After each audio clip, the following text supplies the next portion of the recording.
nome é Suelen, sou professora de português. Vamos falar hoje sobre algumas regras de acentuação.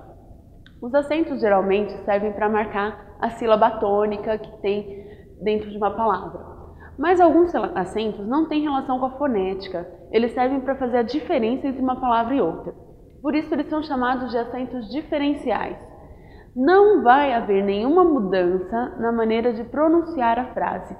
A única diferença é relação de classe de palavra, ou de tempo verbal, ou conjugação. Então são acentos importantes para fazer a diferença entre o uso daquela palavra. Não tem influência na pronúncia. Vamos começar com os verbos. Nós temos os verbos ter e o verbo vir. Esses verbos, quando conjugados no presente, eles são escritos e pronunciados da mesma maneira na terceira pessoa do singular e do plural. Ele tem e eles têm. Ele vem e eles vêm. Então o acento aqui é importante para estabelecer a concordância. Quando o verbo está no singular, na terceira pessoa do singular, não recebe acento. Ele tem, ele vem. Quando o verbo está na terceira pessoa do plural, eles têm, eles vêm, com acento circunflexo. Deixar de usar o acento circunflexo é a mesma coisa que não fazer a concordância. Seria como se você usasse a pessoa no plural e o verbo no singular. Como algumas pessoas deixam de fazer concordância em palavras como eles foi. É a mesma coisa, se você deixar de pôr o acento. É claro que o impacto não é o mesmo, mas gramaticalmente é uma ausência de concordância. Precisa usar o acento.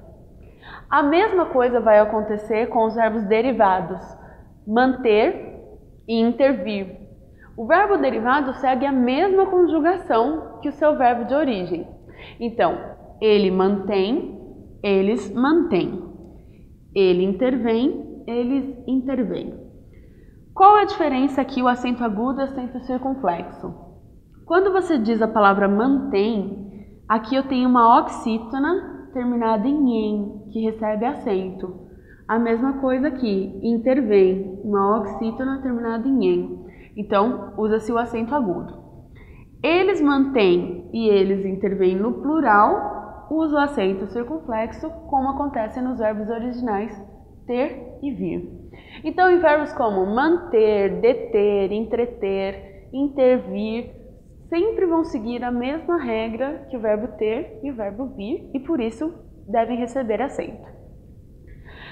Cuidado para não confundir o verbo vir com o verbo ver. O verbo ver escreve da seguinte maneira: ele vê com acento e eles veem, que não tem mais acento devido ao acordo ortográfico. O verbo vir fica ele vem e eles vêm, né?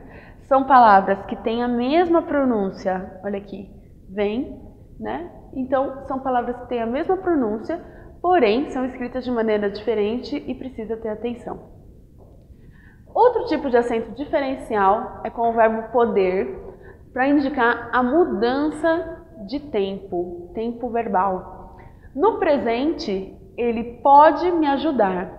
No pretérito, ele pôde me ajudar. Então, nesse caso, usa-se o acento para mudar o som, né? Tem uma diferença fonética, pode e pôde, e faz a diferença entre o presente e o pretérito perfeito. No caso da palavra por, o por pode ser uma preposição e pode ser um verbo. Quando ele é uma preposição, não recebe acento.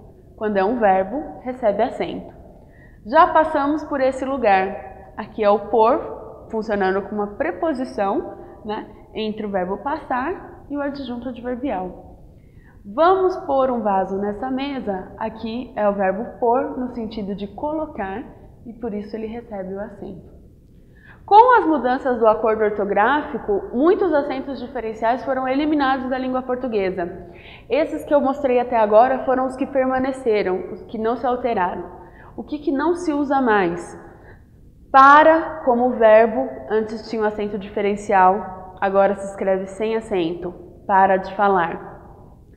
Pera, como substantivo, tinha acento, era um acento diferencial, não se usa mais. Comprar 2 peras.